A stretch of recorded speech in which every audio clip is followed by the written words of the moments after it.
কি করবে?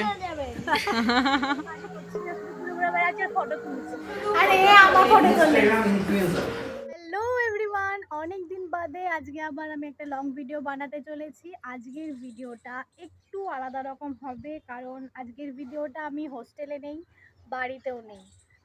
আমি আছি মামা বাড়িতে, আর একটা বিশেষ কারণে মামা বাড়িতে আছি। অ্যাকচুয়ালি কারণটা হলো ৪৫ দিন হতে চললো আমার দাদু গত হয়েছেন, মানে আমার মায়ের বাবা। যেহেতু উনি একজন বৈষ্ণব মানুষ ছিলেন, তো আমাদের সাধারণ মানুষের মতো বৈষ্ণব না মারা গেলে ওনাদের শ্মশানে নিয়ে যাওয়া হয় না, বা কোনো বৈষ্ণবদের কোনো শ্রাদ্ধ হয় না। অ্যাকচুয়ালি বৈষ্ণবরা মারা গেলে তাদেরকে মাটির নিচে সমাধি দেওয়া হয়, আর তাদের ৪৫ দিনে একটা বৈষ্ণব সেবার অনুষ্ঠান হয়। এবার এই বৈষ্ণব সেবার অনুষ্ঠানে অনেক রকম রিচুয়ালস আমাদের আলাদা রকম হয়, মানে আমাদের নর্মালি শ্রাদ্ধ শান্তিতে যেরকম রিচুয়ালস হয় সেরকম রিচুয়ালস একেবারেই না, সব কিছু আলাদা রকম। এখানে আমাদের আমার মামা বাড়িতে, মানে আমার এই দাদুর কাজে, তো আমাদের ৭ দিন, আজ থেকে ৭ দিন আগে থেকে আমাদের ভগবত পাঠ চলছিল। তোমরা পোস্টে দেখেইছো, আমি ৭ দিন পাঠ, মানে কন্টিনিউ ৭ দিন আমাদের পাঠ চলছিল। তো ৭ দিনের ভগবত পাঠ অলমোস্ট কমপ্লিট, আর আজকে ৪৫ দিন কমপ্লিট হলো, দাদু গত হয়েছেন। এবার আজকে হচ্ছে আমাদের বৈষ্ণব সেবা, বা বলতে পারো ভোগ। তো আজকের দিনটা একটু দুঃখজনকও, আবার যেহেতু সব আত্মীয় স্বজন আমাদের একসাথে এসছে এখানে, সবাই মানে কি বলবো, ছোটবেলা মামা বাড়িতে যখন আসতাম তখন ভাই বোনরা একসাথে খুব মজা করতাম, মাসির মেয়েরা, আমি, মামার ছেলে। তো তারপরে বড় হয়ে যাওয়ার পর সবাই যে যার পড়াশোনা নিয়ে ব্যস্ত, কাজ নিয়ে ব্যস্ত, সবাই সবার লাইফ নিয়ে ব্যস্ত হয়ে গেছে। তারপরে আর আগের মতো অত আসা হতো না, কম আসতাম। ২ বছরে একবার, ১ বছরে একবার আমরা আসতাম, তো মাসিরা আসতে পারতো না, মাসিরা আসতো তো আমরা আসতে পারতাম না, এভাবেই চলতো। তো এই একটা ওকেশনে, মানে এই একটা যেহেতু আজকে বৈষ্ণব সেবা, দাদু যেহেতু চলে গেছেন, তো সেই উপলক্ষে আজকে অনেক আত্মীয় স্বজন এসছে, পুরো বাড়ি ভর্তি গমগম করছে। রিচুয়ালসও অনেক রকম আছে। তো চলো আজকে তোমাদের সাথে এই ভিডিওটা শেয়ার করব, এই ভিডিওতে দেখাবো যে কি কি রিচুয়ালস বৈষ্ণবদের হয়, আর অনেক রকম মজা আনন্দ ফুর্তি এসব তো হবেই। তো চলো ভিডিওটা শুরু করা যাক। তো সকাল সকাল স্নান সেরে ফ্রেশ হয়ে আমরা চলে এসেছি ব্রেকফাস্ট করতে।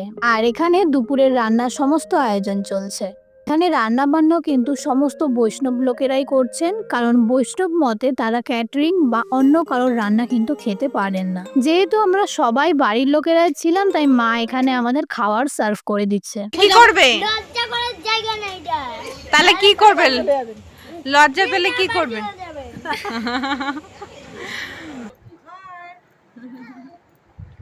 রসুলপুরের লক্ষ্মী পাখি। এই যে আরেকটা গাইস। সবাই এক জায়গায় থাকলে কিন্তু আনন্দ মজা সবসময় আমাদের চলতেই থাকে, উঠতে বসতে খেতে সব সময়। এরপরে খেয়ে দিয়ে আমি একটু ঘুরে ঘুরে দেখছিলাম সবাই কি করছে আর কোথায় কিরকম কি আয়োজন চলছে। আর এই দেখো, এখানে একজন বৈষ্ণবী মা ভোগের রান্না করছেন। আর এখানে আমাদের কীর্তন হয়েছে ৭ দিন ধরে। আর এখানে আজ দুপুরে ভোগ দেওয়া হবে।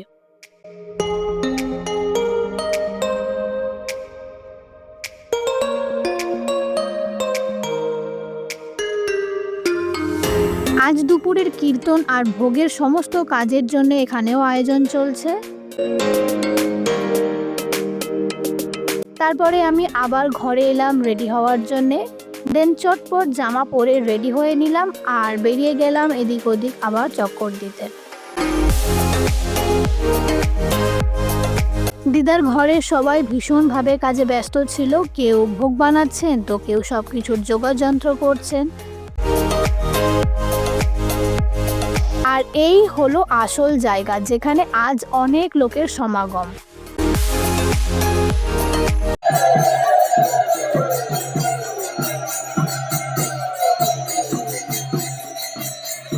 এখন পাঠ চলছে, একটু পরে ভোগ দিয়ে ভোগ আরতি করা হবে। তারপর বাইরে বেরিয়ে আমরা কিছুক্ষণ পুকুর ধারে দাঁড়িয়েছিলাম। এই পুকুরটার নাম হলো কলা পুকুর, আর এই যে পুকুরের একদম পাশেই আমার মামা বাড়ি। তারপরে আমরা সবাই দাঁড়িয়ে কিছুক্ষণ মানুষজন দেখছিলাম। আর এই হলো পূজা। ও অ্যাকচুয়ালি বয়সে আমার দিদি হয়, কিন্তু এখন দিদি কম, বন্ধু বেশিও আমার। কোনো কাজ নেই তাই আমরা ঘুরে ঘুরে বেড়াচ্ছি, কোনো কাজই করছি না, শুধু ঘুরে ঘুরে বেড়াচ্ছি আর ফটো তুলছি। তারপর এদিকে ভোগ নিয়ে যাওয়া শুরু হয়ে গেছিল। এখানে আমার দিদা আর একজন মা গোসাই মাথায় করে ভোগের থালাগুলো এক এক করে নিয়ে যাচ্ছিল।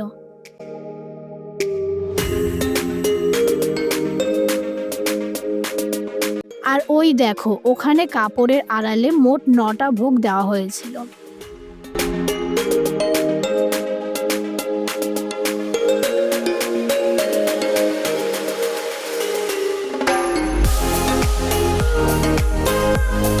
ভোগ দেওয়ার পরপরই কীর্তন করতে করতে শুরু হয়ে গেল ভোগ আরতি। আর এখানে আমার মামার ছেলে একটা রিচুয়াল করছে। এখানে ওকে মাথায় দইয়ের হাঁড়ি নিয়ে 7বার ঘুরে হাঁড়িটা ভাঙতে হবে। আর হাঁড়িটা ভাঙার পর সেই দইটা চরণামৃতের মতো কেউ খাচ্ছে, কেউ মাথায় মাখছিল।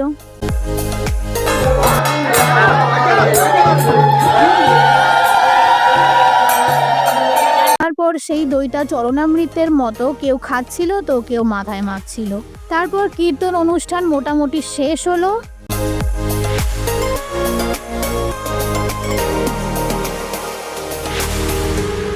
তারপরে প্রসাদ নিয়ে আমরা গেলাম খাওয়ার ওদিকে। আর এই দেখো, এখানে আমার মামি সকাল থেকে কাজের চাপে ক্লান্ত হয়ে মুখ শুকিয়ে বসে আছে।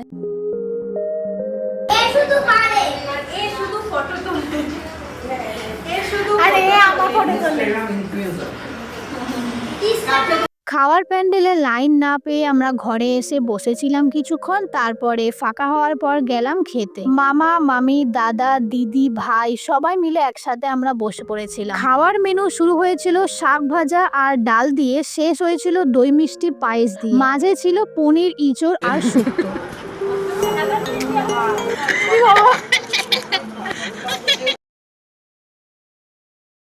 খাওয়া দাওয়া শেষ হতেই পুরো অনুষ্ঠানটা অলমোস্ট শেষ হলো। তারপরে ঘরে এসে ফ্রেশ হয়ে একটু রেস্ট নিতে খুব ইচ্ছে করছিল, তাই ভিডিওটা এখানেই এন্ড করলাম। ভালো লাগলে ভিডিওটা লাইক করো, কমেন্ট করো, জানিও কেমন লাগলো তোমাদের।